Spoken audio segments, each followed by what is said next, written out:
यो बाटोको छेउछेउमा यसरी यस्तो राम्रो लह परेको घाँस देख्दाखेरि जतिसुकै गर्मी होस् पानी परोस् जे होस् थपक्कै बसेर काट्न थालिहालौँ जस्तो लाग्ने साथीहरू को हुनुहुन्छ?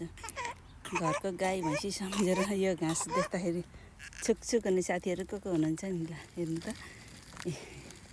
बाटोको छेउछेउमा अहिले चाहिँ यो फालिसकेको छैन, अलि भोलिपर्सि चाहिँ फालेर सबै सकाउँछ नि त।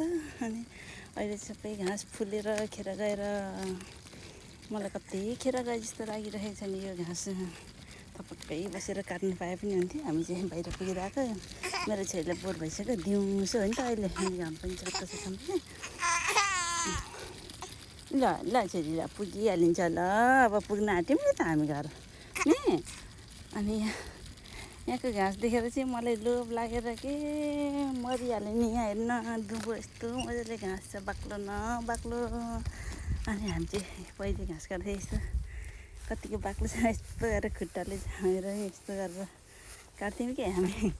पहिले त हामी यस्तो सानो सानो पनि काटेको नि त घाँस त। अनि घाँस नभएको बेला घाँसको दुःखमा कति काटेको यस्तो भुइँमै सुतेको, भुइँमै टाँसिएको घाँस पनि। अनि अहिले यो देख्दाखेरि त कस्तो लोभ लाग्ने रहेछ।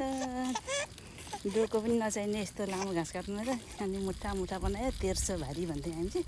अनि 1300 भारी बनाएर बोकेर असिन पसिन हुँदै घर पुगेर तातो भात खाँदा, कहिले त बासी भात भइसकिन्छ चिसो होइन, त्यस्तो खाँदाखेरि कस्तो मिठो हुन्थ्यो।